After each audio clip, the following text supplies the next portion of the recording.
बहुत सौभाग्यशाली मानते हैं हम। अपने आप पर गर्व महसूस कर रहे हैं कि हम श्री राम जी का सेवा कर रहा हूँ, उनके मंदिर में काम कर रहा हूँ। मूर्ति सारा भी लगने वाला है और भी लग भी रहा है। एक मूर्ति तो नहीं है, बहुत अन्य सारा मूर्ति है। राम की नगरी में काम करके बहुत ही अच्छा लग रहा है। ऐसा आनंद मतलब कि बहुत महसूस होता है। যেটার ভয় ছিল সেটাই হলো। সামনেই অযোধ্যায় রাম মন্দিরে ভগবানের শ্রীমূর্তির প্রাণ প্রতিষ্ঠা দিবস। তারই মধ্যে গোটা দেশ জুড়ে ঘটছে নানান ধরনের ঘটনা।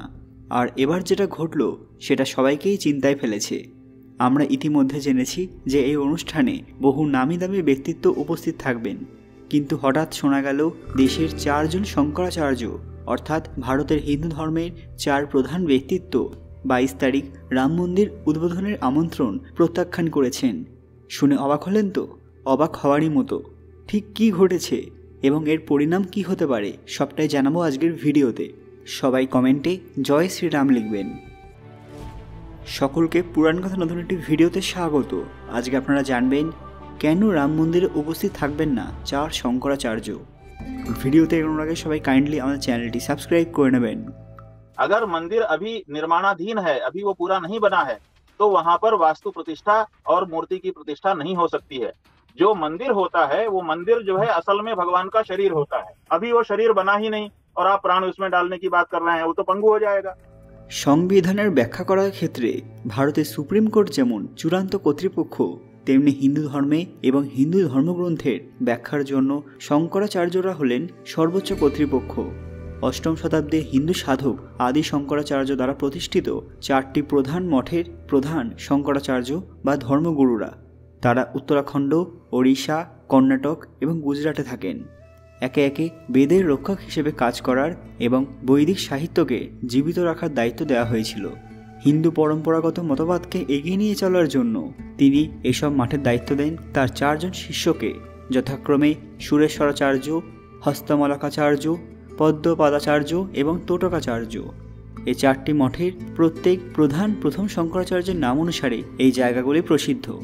এই 4 মহাত্মা আগামী 22শে জানুয়ারি উদ্বোধনী অনুষ্ঠানে যাবেন না বলে ঘোষণা করেছেন, কারণ তারা মনে করছেন এই অনুষ্ঠান অসম্পূর্ণ, কারণ অনেক নিয়ম মানা হচ্ছে না, যা কোনো দিক দিয়ে ভালো সংকেত নয়। वहाँ जाकर शंकराचार्य का क्या स्थान होगा? अगर मैं पहुँच ही जाऊँगा तो मोदी जी का क्या स्थान होगा? विचारने तो है। आप 22 को जाएंगे अयोध्या? 22 तारीख को अयोध्या जाएंगे जनवरी? मैंने कह दिया नहीं जाऊँगा, मेरा कार्यक्रम पहले से बना। এদিকে 2024-এর 22শে জানুয়ারি অযোধ্যার মন্দিরে স্থাপিত হবে রামলালার মূর্তি। ওই দিন প্রধানমন্ত্রী নরেন্দ্র মোদী থেকে শুরু করে উত্তরপ্রদেশের মুখ্যমন্ত্রী যোগী আদিত্যনাথ সহ অনেকেই থাকবেন। আমন্ত্রিত দেশের বিভিন্ন সম্প্রদায়ের 4000 সাধু। শ্রীরাম জন্মভূমি ট্রাস্টের তথ্য অনুসারে 15,000 মানুষের জন্য ব্যবস্থা করা হয়েছে। দেশের বিভিন্ন গ্রামে গ্রামে ঘুরে প্রায় 10 কোটি পরিবারকে রাম মন্দিরের প্রদীপ জ্বালানোর কর্মসূচিতে উৎসাহিত করা হচ্ছে।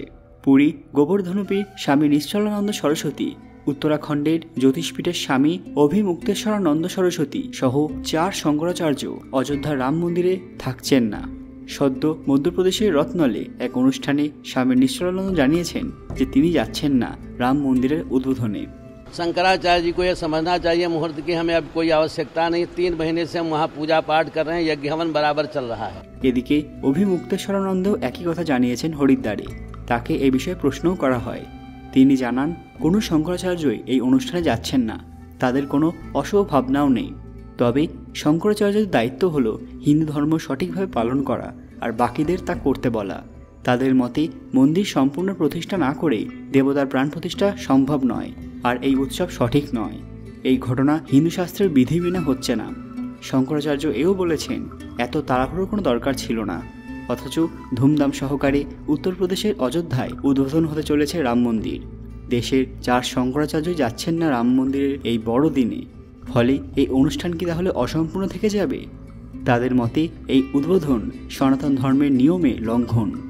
অভিমুক্তেশ্বরানন্দ বলেছেন 1949 সালের 22শে ডিসেম্বর মধ্যরাতে যেখানে বাবরি মসজিদে বিগ্রহ স্থাপনের সময় একটি জরুরি পরিস্থিতি ছিল, কিন্তু এগুলি তাৎক্ষণিকভাবে ঘটে যাওয়া পরিস্থিতি।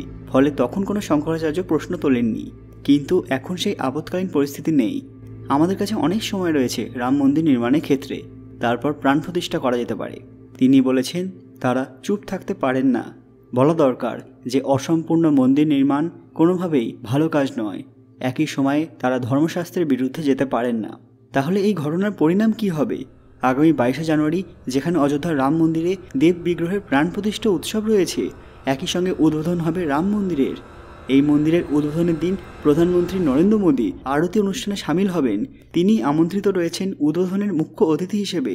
এমন এক অনুষ্ঠানে সব নামি দামি ব্যক্তিত্ব থাকবেন, বড় বড় অভিনেতা, ক্রিকেটার, রাজনীতিবিদ, সেলিব্রিটিরা থাকবেন, অথচ দেশের 4 শঙ্করাচার্য থাকবেন না। তাদের উপস্থিত না হওয়ার ঘটনা বেশ তাৎপর্যবাহী বলে মনে করছেন অনেকেই। বন্ধুরা, এ বিষয়ে আপনাদের কি মতামত? তারা কি এই অনুষ্ঠানে অংশগ্রহণ না করে ঠিক করছেন, নাকি এটা তাদের ভুল সিদ্ধান্ত? সেটা অবশ্যই কমেন্টে জানাবেন। আর আজকের ভিডিওটি অবশ্যই লাইক করবেন এবং শেয়ার করে সবাইকে জানার সুযোগ করে দেবেন। কমেন্ট বক্সে ভক্তির সঙ্গে জয় শ্রীরাম লিখতে ভুলবেন না। আরও এরকম দরকারি তথ্য পেতে পুরাণ কথা অফিসিয়াল চ্যানেলটি মনে করে সাবস্ক্রাইব করে নেবেন। খুব তাড়াতাড়ি ফিরে আসবো নতুন কিছু দরকারি ভিডিও নিয়ে। ততক্ষণ আপনারা এই ভিডিওগুলি দেখতে পারেন। ধন্যবাদ।